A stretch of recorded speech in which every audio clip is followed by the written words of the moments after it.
ये स्टूडेंट्स, आज जो हमारा टॉपिक है वो है वेट प्रॉब्लम्स।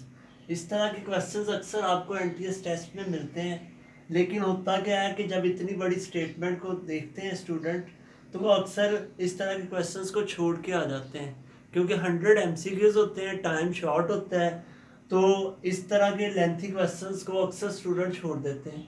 तो आज मैं आप लोगों को एक ऐसी ट्रिक बताऊंगा कि आप उसकी मदद से इस तरह के जो लेंथी क्वेश्चंस हैं उन्हें चंद सेकंड्स में सॉल्व कर सकते हैं। तो इस क्वेश्चन को सॉल्व करने से पहले आपको एक चीज़ पहले समझनी पड़ेगी, वो देखें। अगर आपके पास 3 नंबर्स हो, कहते हैं 1 2 3, हमारे पास 3 नंबर्स हैं, हमें इसकी एवरेज फाइंड करनी है। तो मेरी लास्ट वीडियो में आपको टोटली एवरेज के मुतालिक ट्रिक्स भी मिल जाएंगे कि एवरेज आप कैसे फाइंड कर सकते हैं।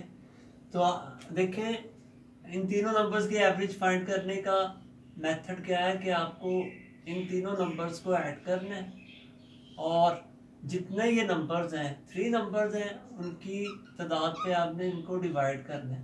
तो इनका टोटल बन रहा है 6, और 6 को अगर हम 3 पे डिवाइड करते हैं तो हमारे पास आंसर आ रहा है 2। तो इस तरह हम एवरेज फाइंड कर सकते हैं। लेकिन यहाँ पे एक और क्वेश्चन है, वो ये कि अगर मैं आपसे ये कह देता हूँ इन्हीं तीनों नंबर्स का सम फाइंड करें। एक तो तरीका ये है कि हम इन तीनों को ऐड कर लें तो इनका सम आ जाएगा। दूसरा तरीका वो ये है कि आप इनकी जो तादाद है, यानी 3 थी, और जो है एवरेज का आंसर आया है 2, इन दोनों को आपस में अगर मल्टीप्लाई कर दें फिर भी इन तीनों नंबर्स का जो है वो सम आ जाएगा। तो सम फाइंड करने के 2 मेथड हैं। एक तो मैंने आपको बताया इन तीनों नंबर्स को ऐड कर ले फिर भी आ सकता है।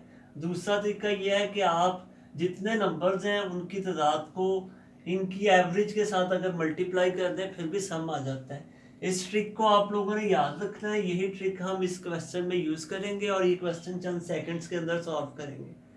देखिए, अब कहा जा रहा है average weight of 24 wheelers is 180, यानी अगर आपके पास 20 गाड़ियां हैं और उनकी हमें एवरेज दे दी गई है 180।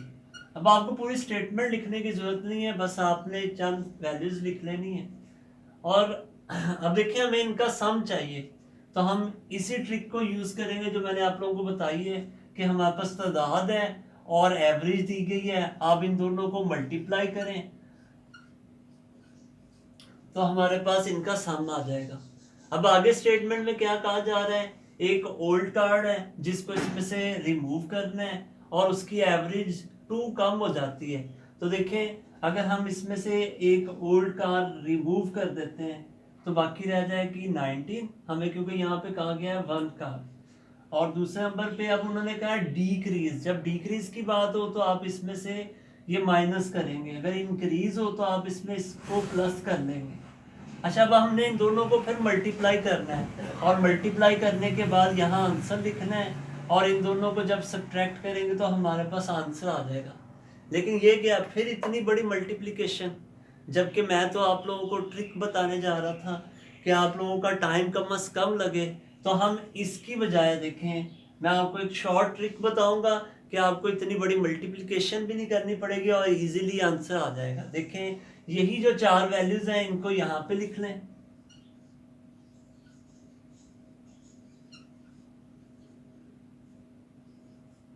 अब देखिएगा कि आपने क्या करना है, इन दोनों वैल्यूज का डिफरेंस, इन दोनों वैल्यूज का डिफरेंस ले वो 1 आ रहा है, इन दोनों वैल्यूज का डिफरेंस ले वो 2 आ रहा है।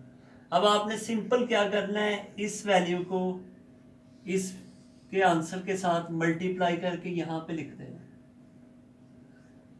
और इस वैल्यू को इनके डिफरेंस के साथ मल्टीप्लाई करके यहाँ लिख देना, और इन दोनों को ऐड कर लें तो हमारे पास आंसर आ चुका है। और देखें, इस ट्रिक की मदद से हमें इतनी लेंथी जो है वो मल्टीप्लिकेशन भी नहीं करनी पड़ी, और हमने सिंपल मेथड से इसका आंसर निकाल लिया। Thank you.